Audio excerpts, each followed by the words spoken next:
guys, it's Ananda Sharma and I am back with another video. I will be talking about how to actually get out of your lazy girl era and really step into the best version of yourself. So if you guys like videos like this, make sure you guys take the time and go like, comment, and subscribe. Let's jump straight into this video. So I'm actually gonna go ahead and tell you guys some things that will really help you get out of that lazy girl era. And I wouldn't really say it's a lazy girl. It's just that you're avoiding feeling discomfort. Actually, when we feel discomfort, that's how we grow. It's those toughest, hardest moments that we actually grow. Think about it. It's like when you lift that weight that's really heavy and then you actually start to see little results, right? I know when I work out and I lift some weights, I start to see like, okay, I'm getting a little more fit. So imagine if I did that repetitively again and again and again, right? You're going to see results. Sometimes you just don't believe in yourself, but if you keep going, you will actually see the results. You'll get the momentum, you'll build the discipline, and you'll actually reach those goals that you want to reach. If you guys like videos like this, don't forget to like, comment, and subscribe, save the video, all of that, and let's jump into the video. So the first thing I want to talk about is the identity shift that needs to happen in order to really achieve those goals. If you're constantly waiting on just the feeling, the motivation, when I feel like it, hopefully tomorrow I amped myself up, I'm going to feel so motivated, you're going to constantly be defeated. You're going to start to lose self-confidence that you could actually do the things that you said you wanted to do. The thing that you want to do, you have to just become that person. If it's becoming a healthy person, a fit person, you need to actually work out. You need to actually eat healthy. You need to actually do that thing. That's how you actually build the identity, by doing the action that's required.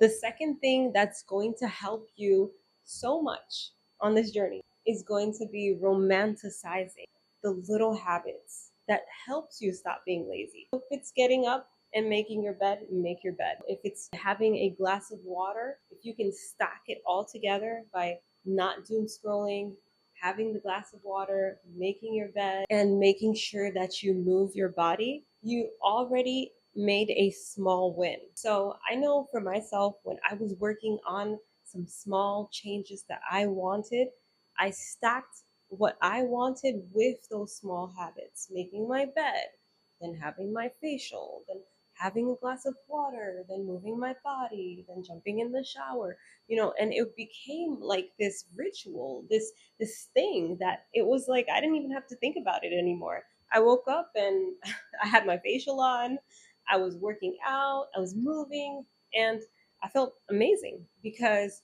I was just doing it. And it just became a ritual, a habit. It became part of me. And now I can't even imagine life without doing those habits. So it's so important to keep going. Start it, because the hardest part is starting. Then you have a second hardest part, which is going over the discomfort, the tougher side. And once you get over that, right, everything comes together. But you have to start. Part of getting out of that lazy girl era is really purposely making yourself uncomfortable. Going through discomfort is actually going to force you out of your lazy girl era. So if it's like something like you do not want to go to the gym, I personally do not go to the gym right now, but when I started to help with that motivation, I went to the gym. And actually, I had to push myself, like, oh, it's okay, just go to the gym. And then I'm like calling my friends up, hey, are you going to the gym this week? What time are you going? And then I decided, just go to the gym. Just go to the gym. It's fine. Nobody's looking at you. Nobody's going to make fun of you. It's okay that you don't know what you're doing there. You just go. And then I started going, and then it became so fulfilling, so addictive. I loved it. And I kept going to the gym. If you can just get yourself out of that shell, out of that comfort zone, like I like to go on a solo date. And I know it's weird, like, oh, people might be looking at you.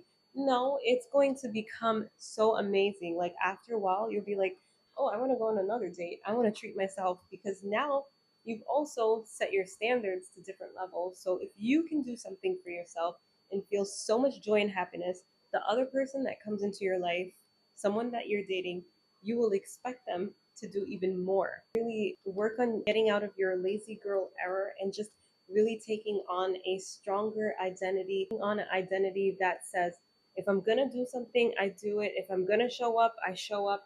Like, you're not that person or that friend. You say, hey, are you coming on Tuesday at 5? And they say, yeah, I'm coming. And that's you.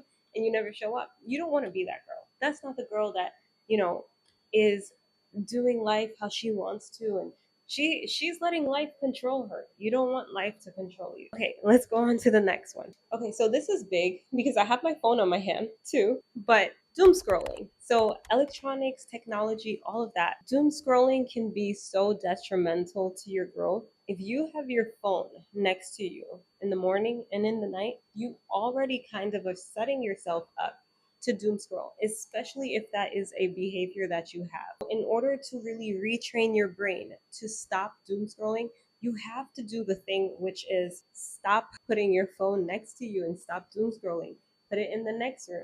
Make sure that you slowly like limit the time you're on the phone. Really realize how amazing it is to like not have your electronics around and just really tap into nature, people around you and things, and be creative. Like your thoughts, there's clarity that comes. It's almost like journaling to me, which I'm really big on. Everything comes clear. Like your thoughts get clearer. Your ideas, your creativity just, it just sparks because you are allowing your brain to do what it should naturally do. It's thinking straight, it's creating its own opinions, its own ideas, it's working. So you want to stop doom scrolling, because if you doom scroll, it's also going to make you tired, sleepy, exhausted, depressed. So many feelings that comes from it depending on what you're watching, and it's addictive. It really is. Number 5, which is one of the last things that you should do, is stop aiming for perfection. It doesn't have to be perfect. It's even like starting a YouTube channel or a, whatever account that you want to start. You're not trying to really make it perfect, because you don't have to be perfect, but you want to just start. So even if it's starting with your iPhone, and these are all examples, but even if it's starting with your iPhone, you started, you're doing it, you can slowly get a camera, you can slowly get lights and sound system. I would always say get a sound system first, but these are ways that you slowly build the momentum, the interest, and you keep going. But if you try to just start off perfect, which I believe that that's a lot of the reasons why we don't start, like going to the gym. Oh, it's okay. I want to lose weight before I get to the gym. It's funny, but it's true, right? You want to look right in your workout outfits before you go to the gym because you want to be semi in shape. Like, these are actual thoughts that people have, and that stops them from starting. Like, I don't want to start a YouTube channel because then, it doesn't look as professional. People aren't going to listen to me. But I like to look at it as it's momentum that you're trying to build. You're not trying to be perfect immediately. You're never going to be perfect, but you are going to get so much better. You're going to reach that level that is perfection for you. Just build a momentum, make it a ritual, make it a routine, and just keep going. I believe your lazy girl era really ends when you decide that your future is important. It matters. Your identity matters. If you don't stop that behavior that you're doing right now, it's going to lead to, disaster. If you're making that choice today and you want to continue making that choice, follow me on this journey and subscribe, follow, all of that, save the video, and we will do this journey together on becoming the best versions of ourselves and getting out of a lazy girl era. I will talk to you guys later. And again, this is Ananda Sharma.